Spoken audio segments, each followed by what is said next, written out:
Ladies and gentlemen, the House of Windsor has just delivered a bombshell that no one saw coming.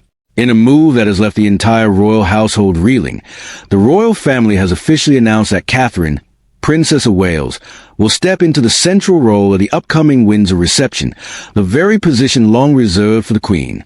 Camilla is said to be in tears, and tonight, we are going to walk you through every whispered detail, every carefully chosen word, and every silent glance that has turned this once routine event into the most talked-about moment of the year. Picture the scene. Windsor Castle, that ancient fortress of stone and history, is preparing for one of its most glittering evenings. The guest list is already the stuff of legend. Foreign dignitaries, senior members of the aristocracy, close family allies. The Windsor Reception has always been more than a party. It is a carefully staged display of continuity, of power, of the monarchy's enduring elegance. For years, the Queen has stood at its heart. First it was Elizabeth. Then, after her passing, Camilla stepped forward as Queen Consort, the woman expected to embody that same quiet authority. But something has shifted. Quietly, decisively, and with the full weight of palace protocol behind it, the announcement has landed. Catherine will take the place of honor. Sources close to the household described the moment the decision became official. A private meeting was held earlier this week inside the private apartments at Windsor. The king was present. Senior aides were present. And, according to those who were briefed afterwards, the conversation was brief, formal, and final. Catherine would lead. She would receive the principal guests. She would occupy the position that, until now, had been Camilla's by right of title. The reason given publicly is elegant and almost clinical, to ensure the smooth continuity of royal duties during a period of transition and recovery. But behind the polished language lies a far more human story, one of health, of optics, of the delicate balance between duty and private pain. Camilla, those same sources say, was informed in person. The meeting is described as quiet. No raised voices. No public confrontation. Yet the aftermath has been unmistakable. Staff who later entered the room found the Queen Consort seated by the window, a handkerchief in her hand, her face turned away from the light. One aide, speaking on condition of anonymity, simply said she was in tears. Not the kind you can hide. The kind that come when something you have carried for years is gently taken from your hands. Why Catherine? The official explanation points to her growing portfolio and the public's deep affection for the Princess of Wales. After her own health challenges earlier this year, Catherine has returned to public life with a poise that has captivated the nation. She has carried out carefully chosen engagements, spoken with quiet strength about cancer awareness, and projected an image of resilience that the palace clearly values. The Windsor Reception, with its mix of formality and warmth, is seen as the perfect stage for her to step further into the center. She will greet the guests. She will lead the procession into the state apartments. She will stand where the Queen has traditionally stood. But the decision is not only about Catherine's rising star. It is also about Camilla's current position. The Queen Consort has faced her own health concerns in recent months. She has scaled back certain appearances. She has spoken openly about the need to pace herself. Palace briefings have been careful never to suggest frailty, yet the message has been consistent.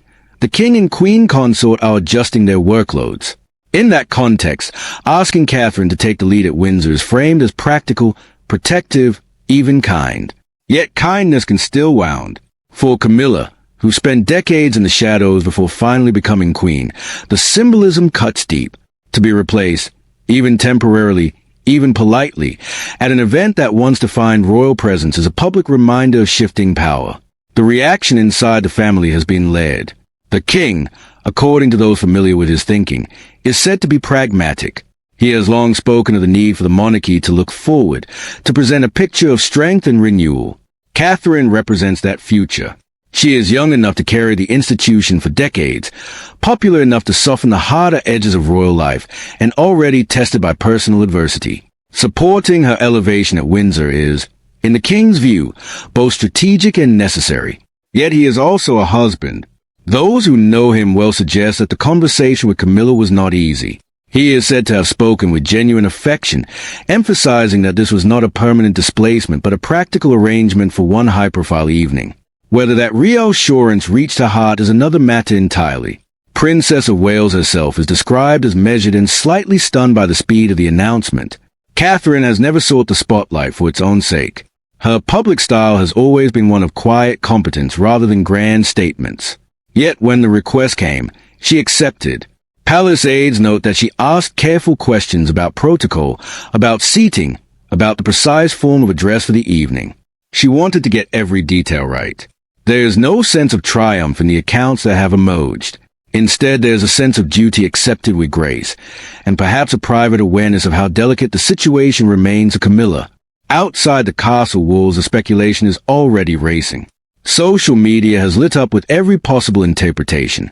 Some see the move as a gentle sidelining of Camilla, a quiet admission that the queen consort's role is being redefined. Others insist it is simply practical scheduling, nothing more. Still others point to the optics, a younger, widely beloved princess standing in the place of honor while the older queen consort watches from a slightly less central position. The photograph that will emerge from the evening are already being imagined in advance. Catherine in a gown of quiet elegance, receiving guests with a familiar soft smile, while Camilla, if she attends at all, appears in a supporting role. The tears, if they fall again, will not be for the cameras. And make no mistake, the tears matter. They humanize a story that could otherwise be dismissed as palace bureaucracy. Camilla has spent a lifetime navigating public judgment. She has endured the long years as the other woman, the gradual acceptance, the eventual elevation to queen. To reach this point and then find herself stepping aside, even for one evening, even for reasons of health and strategy, is a profound moment. Sources insist the tears were private, that she composed herself before any further meetings. Yet the image lingers, a queen sitting alone by a window in Windsor, handkerchief in hand, absorbing the news of the role she had finally claimed was, for this night at least, no longer haze. The Windsor Reception itself is now the subject of intense preparation. Invitations have been carefully worded. Seating charts have been redrawn. The order of the receiving line has been adjusted so that Catherine stands at the principal point of welcome. The king will of course be present, but the visual center of gravity has shifted. Catherine will open the formal proceedings. She will deliver any brief words of welcome if required. She will move through the rooms with the quiet authority that has become her hallmark. Camilla's presence, if confirmed, will be noted with respect, yet the hierarchy of the evening has already been decided. What does this mean for the longer term? That is a question now circulating through every royal household and every newsroom that follows them. Is this a one-off arrangement, a temporary solution while Camilla continues to recover and recalibrate? Or is it the first visible step in a broader rebalancing of roles, one that places Catherine more firmly at the center of the working monarchy while Camilla assumes a quieter, more supportive position? The palace will never answer that question directly. Official statements will continue to speak of flexibility, of shared duties, of the strength of the family unit. But the symbolism of Windsor is powerful. Once a princess has stood in the queen's place at such an event, the image cannot be unseen. Tonight we leave you with that image. Catherine preparing to step forward, Camilla absorbing the news in private tears, the king balancing strategy and loyalty, and an ancient castle about to host an evening that will be remembered less for its guest list than for the quiet transfer of presence that took place before a single guest arrived. The story is still unfolding. The reception has not yet taken place. The photographs have not yet been taken. The full reaction of the wider family has not yet been heard. But the announcement has been made. The decision is irreversible for this evening, and the emotional cost has already been paid in a quiet room overlooking the grounds of Windsor. We will of course return with every development as it emerges. For now, the House of Windsor has spoken.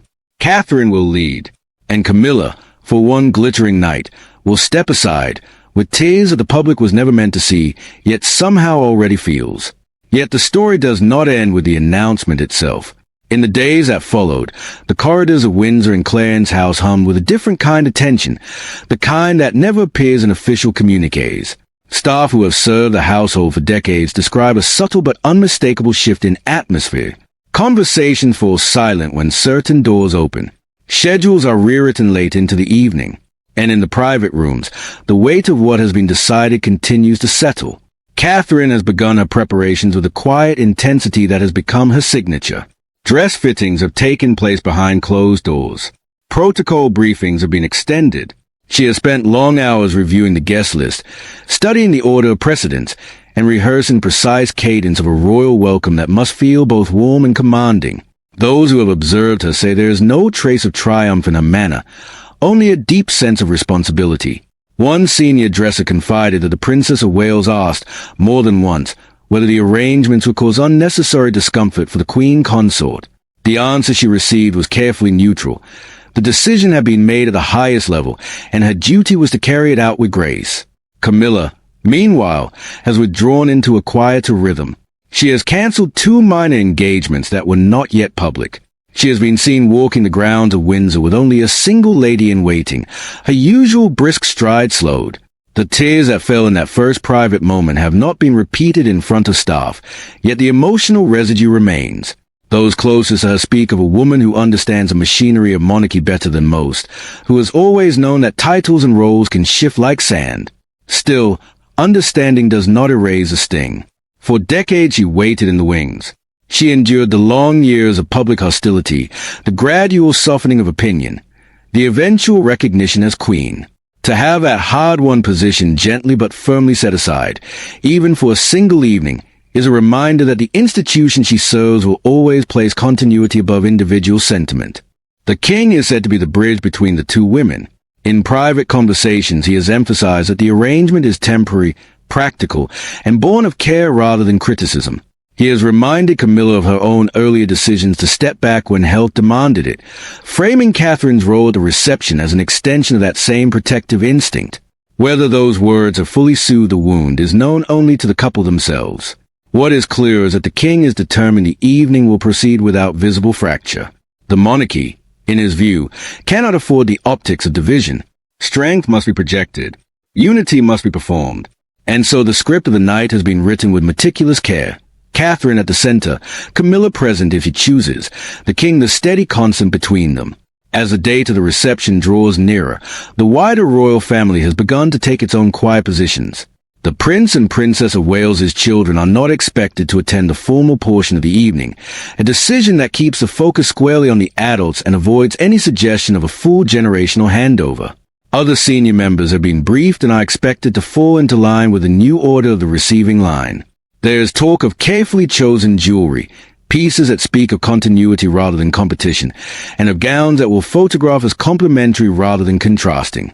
Every detail is being managed so that the story told by the images will be one of seamless elegance rather than quiet displacement. Outside the palace walls, the public conversation continues to intensify. Commentators debate whether this moment marks the beginning of a more permanent realignment. Some argue that Catherine's elevation is simply the natural progression of a working monarchy that must prepare for the decades ahead. Others see a more pointed message, that the future of the crown rests with a younger generation, and that Camilla's role, while respected, is now understood to be transitional. The tears, once private, have become part of the public narrative. They humanize Camilla in a way that formal statements never could. They remind viewers that behind the titles and the protocol are people who feel the weight of every decision. On the evening itself, the castle will glow. Guests will arrive beneath the ancient walls. The receiving line will form. And when Catherine steps forward to take the principal place, the cameras will capture a moment that has already been written into the modern history of the House of Windsor. She will smile the soft, steady smile that has become familiar across the world. She will offer a hand, a word of welcome, a presence that feels both contemporary and timeless. Somewhere nearby, if Camilla is present, she will watch with the composure of a woman who has spent a lifetime mastering the art of appearing unshaken. The tears of the earlier meeting will remain unseen by the guests. Yet those who know the full story will recognize the quiet cost of the arrangement. What happens after the final guest departs may prove even more revealing. Will Camilla resume her previous pattern of high-profile appearances without hesitation? Will Catherine's role at Windsor be repeated at future events of similar stature? Will the palace continue to speak only of practical flexibility? Or will the visual language of the monarchy begin to tell a clearer story of succession and renewal? These questions will not be answered in a single night. They will unfold across months and years, measured in seating charts, in official photographs, in the carefully chosen words of future announcements. For now, the decision stands. The royal family has spoken. Catherine will stand in the place once reserved for the Queen. Camilla has absorbed the news in private sorrow. And the ancient stones of Windsor prepare to host an evening that will be remembered not only for its splendor, but for the silent transfer of presence that took place before a single champagne glass was raised. The cameras will roll. The images will travel the world. And the House of Windsor will once again demonstrate its enduring ability to adapt, even when adaptation comes at a deeply personal price. Stay with us as we follow every development from the castle walls to the public square. The reception has not yet begun, but the story has already changed. Catherine steps forward. Camilla steps aside. And the monarchy continues its careful, relentless march into the future. If this story has moved you, if you want every update the moment it emerges, make sure you are subscribed and have notifications turned on. The House of Windsor rarely stands still, and neither do we.